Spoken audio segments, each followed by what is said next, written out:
जय हिंद विद्यार्थियों। कक्षा 12 की बुक है भारत लोग और अर्थव्यवस्था में फर्स्ट सेकंड और थर्ड 3 कंप्लीट पाठ भी पढ़ चुके हैं और तीनों पाठों के नोट्स भी बना लिए हैं। तो आज हम अध्ययन करेंगे पाठ 4 का जल संसाधन। छोटा ही पाठ है, यह पाठ भी आज कंप्लीट कर लेते हैं और इस पाठ के नोट्स भी देख लेते हैं। और बुक कंप्लीट होने के बाद में हम पार्ट वाइज एमसीक्यू देखेंगे भी हर पाठ के कितने एक एमसीक्यू बन रहे हैं। तो जल संसाधन में देखते हैं मेन कौन कौन से क्वेश्चन कहाँ से बन रहे हैं।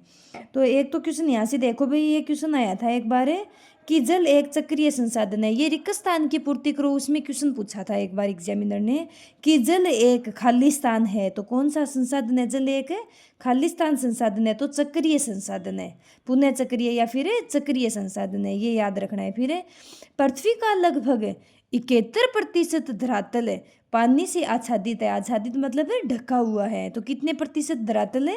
71% धरातल। परंतु अलवणीय जल कुछ जल का केवल लगभग 3% ही है। अलवणीय, बाकी पानी है वो लवणीय है। अलवणीय जिसमें पीने योग्य पानी है, अलवणीय लवण की मात्रा नहीं है, वो कितने प्रतिशत है? 3% है। फिर आगे इसमें से क्वेश्चन बनते हैं कि भारत के जल संसाधन, कि भारत में विश्व के धरातलीय जल का लगभग 2.45% है जल संसाधनों का। वापिस देखो कि भारत में विश्व के धरातलीय जल का कितना प्रतिशत है। धरातल का जल कितना है? 2.45% है। जल संसाधनों का कितना है? 4% है। जनसंख्या का कितना है? 16% है। और भाग पाया जाता है। देश में एक वर्ष में वर्षण मतलब है वर्षा से प्राप्त कुल जल की मात्रा है वो लगभग 4000 घन किलोमीटर है। फिर है धरातलीय जल को पुनः पूर्ति योग्य, जो धरातल का जल है उसको पुनः पूर्ति योग्य मतलब पुनः काम में लेने योग्य भौम जल से 1869 घन किलोमीटर जल की क्या है? उपलब्ध है। ये चीज़ें इसमें याद रखनी है। फिर यहाँ से क्वेश्चन बनता है कि धरातलीय जल के मुख्य कितने स्रोत होते हैं या फिर धरातलीय जल के कौन कौन से स्रोत होते हैं। तो धरातलीय जल के मुख्य 4 स्रोत होते हैं, याद रखना है। नदियाँ, झीलें, तलैया और तालाब, ये चीज़ें याद रखनी है इससे। यहाँ से फिर आगे देखते हैं इस पार्ट से क्या क्या बन रहे हैं क्वेश्चन है। आगे है भी इसमें कि यहाँ से कोई ज़्यादा अच्छा क्वेश्चन नहीं बन रहा है भी। गंगा, ब्रह्मपुत्र और बराक नदियों के जल ग्रहण क्षेत्र में वर्षा अपेक्षाकृत क्या होती है? यहाँ पर अधिक होती है। फिर ये नदियाँ यद्यपि देश के कुल क्षेत्र के लगभग 1/3 भाग पर पाई जाती है। कितने प्रतिशत भाग पर है? 1/3। 1/3 का मतलब है 1/3 भाग पर, 1/3 भाग पर, जिनमें कुल धरातलीय जल का लगभग 60% जल पाया जाता है। दक्षिणी भारतीय नदियाँ, दक्षिण भारत की कौन कौन सी नदियाँ हैं? गोदावरी और कृष्णा, कावेरी। ये भारत के दक्षिणी, जैसे उत्तर दक्षिण पूर्व पश्चिम ऐसे देखते हैं, उत्तर दक्षिण पूर्व पश्चिम, तो ये दक्षिणी भारत की नदियां हैं गोदावरी, कृष्णा और कावेरी। में वार्षिक जल का प्रवाह अधिकतर भाग में काम में लाया जाता है। ये चीज़ें याद रखनी है। फिर भौम जल संसाधन में देखो कुछ चीज़ें हैं याद रखने वाली।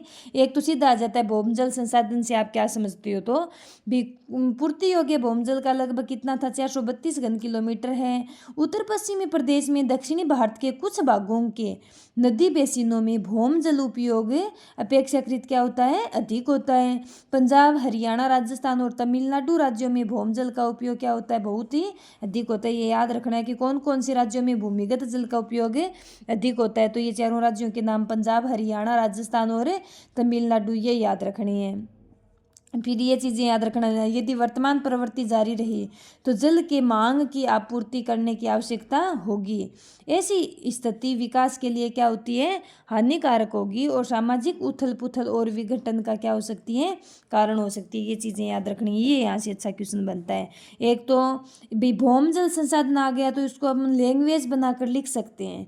और ऐसा क्वेश्चन आ जाए कि लेगुन और पश्च जल से आप क्या समझते हो, अगर आपका पढ़ा हुआ है याद है तब तो इसमें आप आंसर लिख सकते हो, वरना इसमें कोई आप ये नहीं है भी आप तुक्का मार दोगे तो इसका उत्तर आ जाएगा।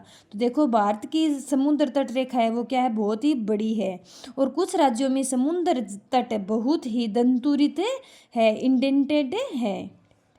इसी कारण बहुत सी लेगुन और झीलें क्या हो जाती हैं? झीलें बन जाती हैं। फिर कहाँ कहाँ पे ये चीज़ें भी याद रखनी है। केरल, उड़ीसा, पश्चिमी बंगाल, इन पश्चिमी बंगाल में इन लेगुनों और झीलों में बड़े धरातलीय जल संसाधन है। यद्यपि सामान्यतः इन जलाशयों में जल क्या रहता है, इसमें खारा जल रहता है। इसका उपयोग किस किस में किया जाता है, मछली पालन में, चावल की कुछ निश्चित किस्मों में, नारियल आदि की सिंचाई में किया जाता है लेगुन और पसजल में। ये चीज़ याद रखनी है भाई पैराग्राफ। फिर जल की मांग और उपयोग भी, जल की मांग और उपयोग के बारे में याद रखना है।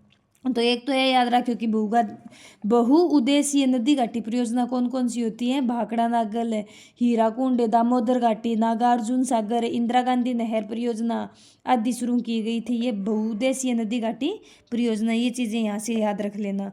बाकी इसमें कोई अच्छा क्वेश्चन बनेगा तो देख लेंगे। फिर नेक्स्ट आगे नोट्स करेंगे तो देख लेंगे लास्ट ईयर कौन कौन से क्वेश्चन यहाँ से पूछे गए हैं। आगे देखो इसमें भाई ये चीज़ भी अच्छा है, क्वेश्चन आया हुआ था यहाँ पे रेगिस्तान का कि सिंचाई की व्यवस्था किसको संभव बनाती है। तो सिंचाई की व्यवस्था है वो बहुफसलीकरण या फिर मिश्रित कृषि, बहुफसलीकरण याद रखना है कि बहुफसलीकरण को संभव बनाती है। अच्छा क्वेश्चन बनेगा यहाँ से भी। ठीक है, ये चीज़ें देख लेंगे। फिर यहाँ पे देखो कि कुछ राज्यों जैसे राजस्थान और महाराष्ट्र में अधिक जल निकालने के कारण भूमिगत जल क्या हो गया है, भूमिगत जल में फ्लोराइड का संकेंद्रण बढ़ गया है। और इस वजह से पश्चिमी बंगाल और बिहार के कुछ राज्यों में क्या बढ़ गया, संख्या के संकेंद्रण की वृद्धि होगी। संख्या एक आर्सेनिक गैस होती है, उसी को संख्या बोला जाता है। फिर आगे इसमें याद करने वाली चीज़ है, अच्छा है भी जल के गुणों का ह्रास क्या किस किस से होता है। तो इसमें छोटा क्वेश्चन ये याद रखना है कि देश में गंगा और यमुना दो अत्यधिक प्रदूषित नदियां हैं। क्वेश्चन आता है कि दो देश में कौन कौन सी नदियां हैं वो अत्यधिक प्रदूषित नदियां हैं। तो कौन कौन सी नदियां सबसे अधिक प्रदूषित नदियां हैं, गंगा और यमुना ऐसी नदियां हैं देश में जो सबसे अधिक प्रदूषित नदियां मानी जाती है। फिर आगे देखो जल संरक्षण और प्रबंधन भी, जल संरक्षण और प्रबंधन से आप क्या समझते हो। तो यहाँ से भी अच्छा क्वेश्चन बनता है। तो क्या समझेंगे जल संरक्षण और प्रबंधन से कि अलवणीय जल की घटती हुई उपलब्धता और बढ़ती मांग सतत पोषणीय विकास के लिए क्या है, महत्वपूर्ण जीवनदायी है। संसाधन के संरक्षण और प्रबंधन की आवश्यकता क्या हो गई है, बढ़ गई है। ये भी याद क्वेश्चन बन जाता है कि जल संरक्षण और प्रबंधन से आप क्या समझते हो। तो यहाँ से देख लेना थोड़ा थोड़ा क्वेश्चन, फिर नोट्स में बता दिया जाएगा भी क्या यहाँ से क्वेश्चन बनेगा या नहीं बन रहा है। ये चीज़ें देखो आगे जल प्रदूषण और निवारण से आप क्या समझते हो। इसमें कुछ एक बोल्डों के नाम है भी, कौन सा बोल्ड है वो क्या काम आता है या फिर क्या काम है नहीं आता है, ये चीज़ देखेंगे। तो इसमें देखो एक तो भाई केंद्रीय प्रदूषण नियंत्रण बोर्ड। तो यहाँ से कई बार ये क्वेश्चन आ जाता है, यहाँ से देखो कि CPCB का पूरा नाम क्या है। तो CPCB का पूरा नाम क्या होगा, केंद्रीय प्रदूषण नियंत्रण बोर्ड, जो राज्य प्रदूषण नियंत्रण बोर्ड के साथ APC और CPCB का पूरा नाम भी याद रखना है के साथ मिलकर 507 स्टेशनों की राष्ट्रीय जल संसाधन की गुणवत्ता का क्या कर रही है, ये मॉनिटर कर रही है। ये चीज़ भी यहाँ से याद रखनी है। फिर आगे देखते हैं, आगे देखो यहाँ से क्या क्वेश्चन है कि दिल्ली और इटावा के बीच यमुना नदी है वो देश में सबसे अधिक प्रदूषित है। तो कौन कौन से ऐसे राज्य हैं जहाँ पर यमुना नदी है वो अत्यधिक प्रदूषित है। तो कौन कौन सी नदियाँ होगी, दिल्ली और इटावा के बीच में यमुना नदी है वो सबसे अधिक क्या है, इन राज्यों में सबसे अधिक प्रदूषित है। दूसरी प्रदूषित नदियाँ अहमदाबाद में कौन सी है, साबरमती, लखनऊ में गोमती, मदुरई में काली, अडियार, कुवम, वेगई, हैदराबाद में मूसी और कानपुर और वाराणसी में कौन सी नदी है, गंगा नदी। इन नदियों के नाम याद रख लेना। भौम जल प्रदूषण देश के विभिन्न भागों में भारी विषैली धातुएं फ्लोराइड और नाइट्रेट्स के संकेंद्रण के कारण हुआ है। ये चीज़ें याद रखनी है। फिर आगे देखो वैधानिक व्यवस्था में कि जल अधिनियम कौन सा, 1974, प्रदूषण का निवारण और नियंत्रण और पर्यावरण सुरक्षा अधिनियम कौन सा, 1986, प्रभावपूर्ण ढंग से क्या नहीं हुए थे, कार्यान्वित नहीं हुए। इसका परिणाम क्या हुआ कि 1997 में प्रदूषण फैलाने वाले 251 उद्योग नदियों और झीलों के किनारे स्थापित हो गए थे। फिर जल उपकर अधिनियम कौन सा, उद्देश्य क्या, क्वेश्चन आया था एक बार कि जल उपकर अधिनियम 1977 का उद्देश्य क्या है। तो क्या होगा, इसका उद्देश्य प्रदूषण कम करना है और उसके भी सीमित प्रभाव है, इसके भी सीमित प्रभाव हुए। फिर आगे देखो जल के महत्व और जल प्रदूषण के अधिक प्रभावों के बारे में जागरूकता प्रसार करने की आवश्यकता है। ये चीज़ें देख लेना भाई। फिर जल का पुनः चक्र और पुनः उपयोग है। भी जल को अपन पुनः काम में ले सकते हैं, जैसे नहाने का जल है, बाथरूम के आगे पेड़ पौधे लगा दिए तो उस जल का पुनः उपयोग कर सकते हैं। तो इसी भाई कोई ऐसा जल है जो एक बार काम में लेने के बाद वापस काम में लिया जाता है, तो उसी को जल का पुनः चक्र या फिर पुनः उपयोग आ जाता है। ये देखो जल संभर प्रबंधन बहुत ही मोस्ट है। इस पार्ट में से क्वेश्चन बनते हैं तो इस पैराग्राफ से ही पूछे जाते हैं। 3-4 अच्छी अच्छी योजनाएं हैं यहाँ पे, उनमें से बार बार में क्वेश्चन है पूछा जाता है। तो देखो इसमें से कहाँ से क्वेश्चन बनता है, ये देखो भाई। केंद्रीय और राज्य सरकार ने देश में जल संभर विकास और प्रबंधन कार्यक्रम चलाए। ये कार्यक्रम ही सबसे ज़्यादा इम्पोर्टेंट है। इनमें से कुछ गैर सरकारी संगठनों द्वारा चलाए गए।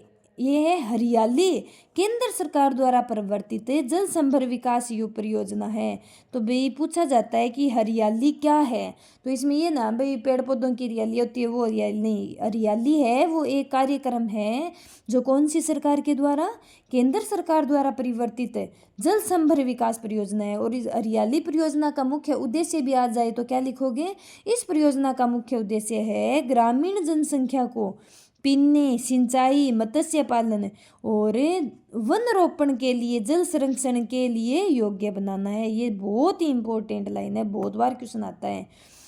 परियोजना लोगों के सहयोग से, यह परियोजना है जो हरियाली है लोगों के सहयोग से ग्राम पंचायतों द्वारा निष्पादित की जा रही है। कौन किसके द्वारा, ग्राम पंचायतें द्वारा। एक तो ये हरियाली याद रखनी है, एक नीरू मीरू याद रखनी है भी। नीरू मीरू या फिर जल और आप कार्यक्रम है, ये कहाँ पे चलाया जाता है, आंध्र प्रदेश में चलाया जा रहा है। कौन से प्रदेश में, आंध्र प्रदेश में। और अरवारी पानी संसद है अलवर में। ये भी बहुत बार क्वेश्चन आता है कि नीरू मीरू कार्यक्रम कौन से राज्य में चलाया जाता है, आंध्र प्रदेश में। और अरवारी पानी संसद कार्यक्रम कौन से राज्य में, राजस्थान राज्य में। और जिला भी आ जाता है बहुत बार कि अलवर राज्य में। आंध्र प्रदेश का क्वेश्चन आया हुआ है, यहाँ से आंध्र प्रदेश का क्वेश्चन आया था ये वाला। तो नीरू मीरू तो 2025 में। फिर एक 2025 में एक क्वेश्चन और भी आया था जो आगे पढ़ेंगे, जल क्रांति क्वेश्चन आया था। आगे देखो इसमें, ठीक है, नीरू मीरू आंध्र प्रदेश, अरवारी अलवर राजस्थान, ये दोनों चीज़ें याद रखनी है। फिर तमिलनाडु में घरों में जल संग्रहण संरचना को बनाना आवश्यक कर दिया। किसी भी इमारत का निर्माण बिना जल संग्रहण संरचना बनाए नहीं किया जा सकता। ये चीज़ें याद कर लेना। फिर देखो इसमें कुछ है क्या, वर्षा जल संग्रहण में कुछ याद करने वाली चीज़ें हैं कि एक तो ये है भी कुंड और टांका से आप क्या समझते हो, क्या समझेंगे, यहाँ से क्वेश्चन उत्तर होगा। राजस्थान में वर्षा जल संग्रहण के ढांचे को क्या कहा जाता है, कुंड अथवा टांका कहा जाता है, जो एक ढका हुआ भूमिगत टंकी के नाम से भी जाना जाता है, जिनका निर्माण घर अथवा गांव के पास या घर में संग्रहित वर्षा जल को एकत्रित करने के लिए किया जाता है। ये चीज़ें यहाँ से याद रखनी है। फिर देख लेना थोड़े मोटे मोटे, ये देख लेना भाई। रोलेगन सीधी है जो अहमदनगर में है, महाराष्ट्र में। और ये जल संभर विकास के लिए एक गांव है, तो महाराष्ट्र में है। मोटे मोटे देख लेना, यहाँ से कुछ नहीं। फिर आगे देखते हैं, ये याद करना है यहाँ से कि भारतीय राष्ट्रीय जल नीति 2002 की मुख्य विशेषता क्या क्या है। फिर ये क्वेश्चन आया था 2025 में, यहाँ से जल क्रांति अभियान का क्वेश्चन पूछा था कि क्वेश्चन ये था कि भारत सरकार ने देश में प्रति व्यक्ति जल की उपलब्धता सुनिश्चित करने के लिए कौन सा कार्यक्रम चलाया गया। तो कौन से कार्यक्रम, ये क्वेश्चन आया था कि भारत सरकार द्वारा, कौन सी सरकार द्वारा, भारत सरकार द्वारा 2015-16 नहीं दिया गया था, सीधा था भारत सरकार द्वारा देश में प्रति व्यक्ति जल की उपलब्धता को सुनिश्चित करने के लिए कौन सा कार्यक्रम चलाया। तो कौन सा कार्यक्रम चलाया गया, जल क्रांति अभियान चलाया गया। ये 2025 में क्वेश्चन था और यहाँ पे इम्पोर्टेंट लगवाया हुआ था 2025 में बच्चों को, तो यहाँ से कर लिया था। तो ये पूरे ये भी देखना है, भारतीय राष्ट्रीय जल नीति 2002 की विशेषता, ये पूरी विशेषता याद करनी है। और जल क्रांति अभियान 2015-16 में चलाया गया। कब चलाया गया, 2015-16 में। उसके उद्देश्य भी याद कर लें और इसमें क्या क्या चीज़ें बताई गई है वो चीज़ें भी देखनी है। धन्यवाद विद्यार्थियों।